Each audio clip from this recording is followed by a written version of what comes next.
Hello, what's up mga boss, no? Good morning. So ngayon ay day of fight na ng ating mga warriors o alaga. So yun nga, kaninang umaga mga boss ay nilabas natin yung ating mga warriors, no? Nandiyan si Guhan Asil natin mga boss. At nilabas natin sila kanina mga alas 4 para na mamugan at makagalaw-galaw, makapalakpak o makainat-inat ng kanilang mga pakpak, no? Kanilang mga ugat, maka-stretching. So yun, para mahamugan na rin at maging presko yung kanilang pakiramdam. So nandito rin si Aboy mga boss, yung asil natin na flat comb. At syempre mamaya alas 8 magpapalaban na tayo, no? So abangan nyo mamaya mga boss, no? At yung magla-live tayo mamaya sa Nakadumpo Shamu line. So nandito nga yung ating naka free range mga boss. So yun lang muna ha. Update ko kayo mamaya. Mga boss, alas 7 na ng umaga, no? Bali, nag-prepare tayo ng mais. Kunti lang yan mga boss, isang dakot lang. Pero kung may whole corn kayo mga boss, mas maganda kahit 10 piraso lang, no? Dahil wala man tayong whole corn, tansya-tansya lang.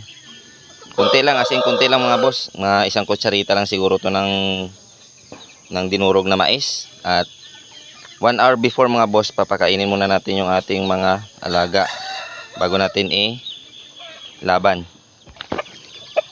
So yun na nga mga boss, na nandito tayo sa ating mga manok. Ang ating ilalaban mamaya, ang ating alaga. Bibigyan muna tayo ng mais, no? Yun. Uy, tapon pa. Tapos dito naman yung isa mga boss, no? Kunti lang naman yung bibigay natin para na may lakas sila mamaya kapag nilaban natin sila. Yun, kung sa mga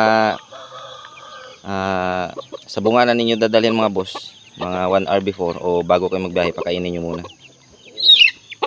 Pero kung kagaya lang din ito, dito ko lang din naman ilalaban sa amin, spar lang. So ganito lang ginagawa ko mga boss. At ganito rin yung sinusunod ko pag dinadala ko sa mga sabungan. So yun lang muna mga boss, update ko kayo mamaya. Yun mga boss, at nakahanda na yung tarikan o yung ruweda ng ating paglalabanan, no mga boss. Ito na yung setup natin. Yun. So yun lang. At basahin muna natin yung ating mga boss. So yun na nga mga boss, at nandito nga yung ating warrior. At babasahin na natin, no? Para na makapag-umpisa na tayong maglaban sa kanila. So yun, medyo hindi tayo makita pero okay lang. At least nakikita niyo yung ating alaga na kung paano binabasa.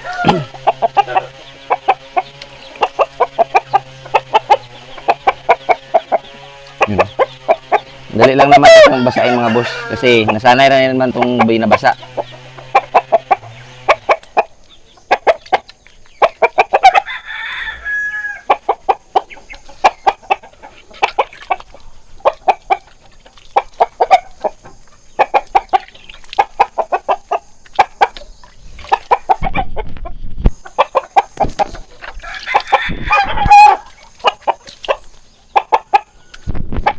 Warning, no animals were harmed in making of this video.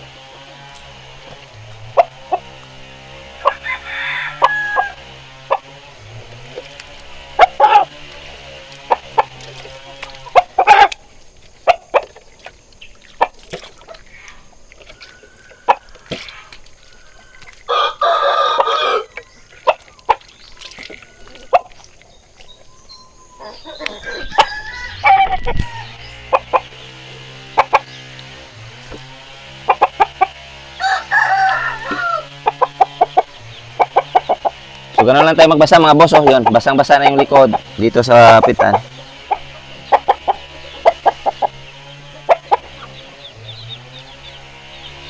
Tapos siyempre mga boss, gagamit tayo ng syringe.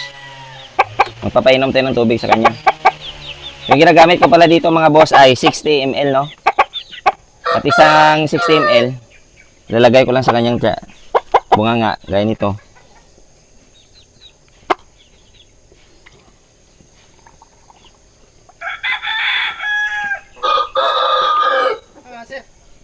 Ganun lang mga boss, no? Ganito lang yung ginagawa ko dito.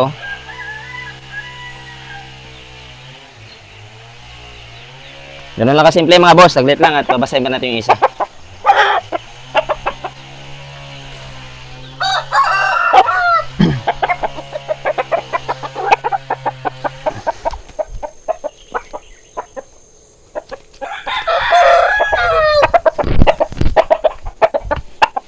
At nandito naman si Abuhin mga boss. Babasahin muna natin.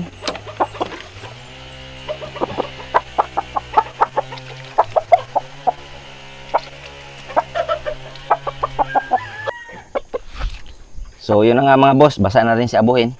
At magbibigay rin tayo ng 60 ml na tubig.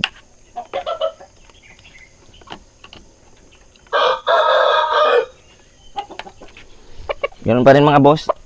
Pasok lang natin sa kanyang bunganga.